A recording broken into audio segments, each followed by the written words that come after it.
എല്ലാവർക്കും മോംസ് വീട്ടിലേക്ക് സ്വാഗതം.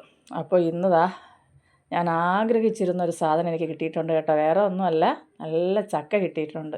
അപ്പോൾ കഴിഞ്ഞ വർഷം ഒന്നും എനിക്ക് പച്ചച്ചക്ക ഇങ്ങനെ പുഴുങ്ങി കഴിക്കാനോ തോരൻ വയ്ക്കാനോ ഒന്നും കിട്ടിയിട്ടില്ലായിരുന്നു. അപ്പോൾ ഈ വർഷം എന്തായാലും കൊതിച്ചിരിക്കുമായിരുന്നു. അപ്പോൾ തക്ക സമയത്ത് എനിക്ക് ഒരിച്ചിരി ചക്ക കിട്ടിയിട്ടുണ്ട്. അപ്പോൾ മോളുടെ ഒരു ഫ്രണ്ടിൻ്റെ വീട്ടിൽ മോൾ പോയപ്പോൾ അവർ കൊടുത്തുവിടെ. ഈ ഫ്ലാറ്റിനകത്ത് അങ്ങനെ ചക്ക ഇല്ല, പക്ഷെ നേരത്തെ ഞങ്ങൾക്ക് ഇത് കുറച്ച് കൂട്ടുകാരൊക്കെ ഇതിനകത്ത് ഉണ്ടായിരുന്നു. അപ്പോൾ അവർ കൊണ്ടുവരുമ്പോൾ ഞങ്ങൾക്ക് തരുമായിരുന്നു. ഇപ്പോൾ പുതിയ പുതിയ താമസക്കാർ വരുമ്പോൾ അറിയാമല്ലോ. അപ്പോൾ നമുക്ക് ഈ വർഷവും കഴിഞ്ഞ വർഷവും ഒട്ടും കിട്ടിയിട്ടില്ലായിരുന്നു. അപ്പോൾ എന്തായാലും ഇപ്പോൾ കിട്ടിയപ്പോൾ ഞാനത് കണ്ടപ്പോൾ ഉണ്ടല്ലോ, കൊച്ചു പിള്ളേർക്ക് കളിപ്പാട്ടം കിട്ടിയ ഒരു പ്രതീതിയായിട്ടോ. അപ്പോൾ ഞാൻ മടിയൊന്നും നോക്കാതെ എല്ലാം ചക്ക കിട്ടുമ്പോൾ എല്ലാവരും അങ്ങനെ ആണല്ലോ. അപ്പോൾ ഇതെല്ലാം ഒന്ന് വെട്ടി എടുത്ത് ഇതെല്ലാം ഒന്ന് മാറ്റേണ്ടതെല്ലാം മാറ്റി വെച്ചു. ഫ്രിഡ്ജിൽ വെക്കാനുള്ളത് അങ്ങനെ വെച്ചിട്ടുണ്ട്. ഇപ്പോൾ കുറച്ചിനി കുരുവൊക്കെ മാറ്റി ഒന്ന് അരിഞ്ഞെടുക്കണം. ഇതിനി വെച്ച് കഴിച്ചല്ലാതെ ഒരു സമാധാനം ഉണ്ടാകത്തില്ല. അപ്പോൾ ചക്ക ഉണ്ടായതുകൊണ്ട് ഞാൻ പെട്ടെന്നൊരു ലഞ്ച് നല്ലപോലെ ഒന്ന് തട്ടിക്കൂട്ടി എടുത്തിട്ടുണ്ട് കേട്ടോ. വലിയ ഇതായിട്ടൊന്നും അല്ല, ഇപ്പം നോമ്പൊക്കെ അല്ലേ. അപ്പോൾ അത് എന്തെന്ന് വെച്ചാൽ ചക്കയുടെ കൂടെ കഴിക്കാം. മാങ്ങാക്കറിയൊക്കെ എനിക്കിഷ്ടമാണ്, പക്ഷെ അതൊന്നും ഉണ്ടാക്കിയിട്ടില്ല. ചെറിയൊരു ലഞ്ചൊന്ന് തയ്യാറാക്കി എടുത്തിട്ടുണ്ട്. അപ്പോൾ നമുക്ക് ചക്കയൊന്ന് അരിഞ്ഞെടുക്കാം. വീഡിയോ കണ്ടുകൊണ്ടിരിക്കുമ്പോൾ ഇഷ്ടപ്പെടുവാണെങ്കിൽ ഒന്ന് ലൈക്ക് ചെയ്തിട്ട് കാണുക. ആദ്യമായിട്ട് കാണുന്നവർ എൻ്റെ ചാനലൊന്ന് സബ്സ്ക്രൈബ് ചെയ്യുക.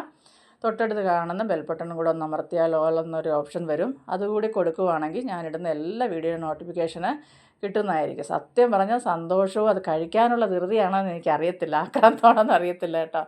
അപ്പോൾ അതെല്ലാം ഞാൻ ചക്കയെല്ലാം അരിഞ്ഞ് ഒന്ന് കഴുകി എടുക്കുന്നുണ്ട്. ഇനി നമുക്കിത് പാത്രത്തിലേക്ക് മാറ്റിയതിന് ശേഷം ഞാൻ ഒരു ഗ്ലാസ് വെള്ളവും കൂടെ ഒഴിച്ചിട്ടുണ്ട്.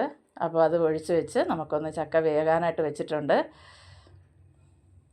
ഇനി നമുക്കത് അടച്ച് വെച്ച് വേകട്ടെ. ആ സമയം കൊണ്ട് നമുക്കതൊരു അരപ്പ് തയ്യാറാക്കാം. അപ്പോൾ 2 പച്ചമുളക് എടുത്തിട്ടുണ്ട്. അപ്പോൾ കാന്താരിയിൽ ഉണ്ടാക്കുമ്പോൾ നല്ല ടേസ്റ്റാണ്. പക്ഷേ പച്ചക്കാന്താരി ഇല്ല. കാന്താരി ഉള്ള സമയത്ത് ഞാൻ കുറച്ച് പറിച്ച് ഉണക്കി വെച്ചിട്ടുണ്ട്. ആ കാന്താരി കുറച്ച് ഇട്ട് കൊടുത്തു. തേങ്ങ ആവശ്യത്തിനുള്ളത്, മഞ്ഞൾപ്പൊടി, നല്ല ജീരകം. ഇനി നമുക്കിതിലേക്ക് വെളുത്തുള്ളി ഇട്ട് കൊടുക്കാം. വെളുത്തുള്ളി ചേർത്തതിന് ശേഷം കറി ലീഫും കൂടെ ചേർത്ത് നമുക്കിതൊന്ന് ചതച്ചെടുക്കാം.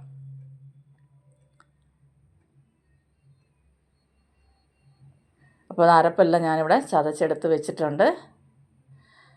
കുറച്ച് കറി ലീഫും കൂടെ ചക്കയ്ക്കകത്ത് ഞാൻ ഇട്ട് കൊടുത്തിട്ടുണ്ട് കേട്ടോ. അപ്പോൾ അരപ്പെല്ലാം നമ്മളിവിടെ അടിച്ചെടുത്തിട്ടുണ്ട്.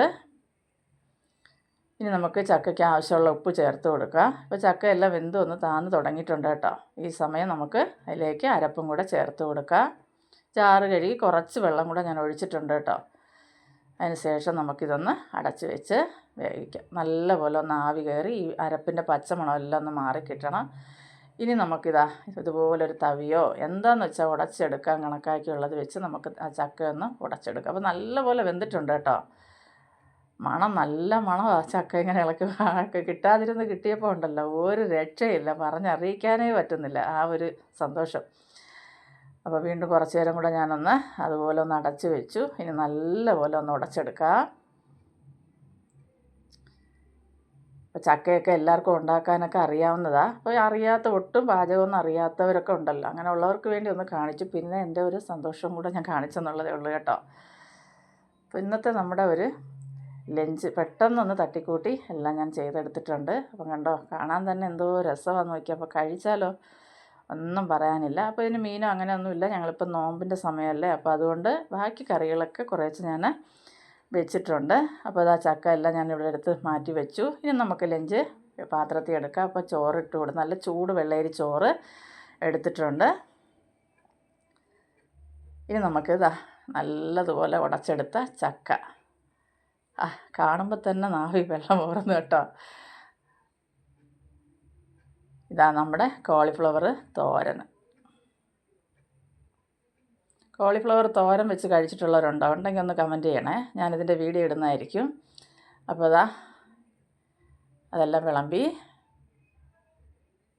ഇത് ഞാൻ ഇഞ്ചി കൊണ്ട് ഒരു നാടൻ ഒഴിച്ചേറി ഉണ്ടാക്കാറുണ്ട്. കുറച്ച് ഇഞ്ചിയും തേങ്ങയെല്ലാം വറുത്തരച്ച്. ഇത് അമ്മയുടെ ഒരു കൂട്ടായിട്ട് അമ്മമാരുണ്ടാക്കുന്ന അമ്മയുടെ ഒരു റെസിപ്പി ആയത്. ഇതിൻ്റെ വീഡിയോ ഞാൻ പിന്നീട് ഇടുന്നതായിരിക്കും. ഇപ്പോൾ പുളിഞ്ചിക്ക് അച്ചാറുണ്ട്. ഇനി നമുക്കൊരല്പം തേങ്ങാ ചമ്മന്തിയും കൂടെ, മാങ്ങ ചേർത്ത ചമ്മന്തിയും കൂടെ എടുക്കാം, ഒരു പപ്പടവും കൂടെ. അപ്പോൾ ഇന്നത്തെ ലഞ്ച് അടിപൊളിയല്ലേ, സൂപ്പറായിട്ടോ. ഈ ഇഞ്ചി ഒഴിക്കാൻ ഇങ്ങനെ വെക്കുന്ന അടിപൊളിയാണ്. നല്ല പുളിപ്പുള്ള ചീമപ്പുളി, അച്ചാർ, ദാണ്ടെ മാങ്ങ ചമ്മന്തി, പപ്പടം, ചോറ് എല്ലാം ഉണ്ട്. അപ്പോൾ നിങ്ങൾക്ക് വീഡിയോ ഇഷ്ടപ്പെടുവാണെങ്കിൽ ലൈക്ക് ചെയ്യുക. അപ്പം അടുത്തൊരു വീഡിയോ ആയിട്ട് കാണുന്നവരെയും ബൈ.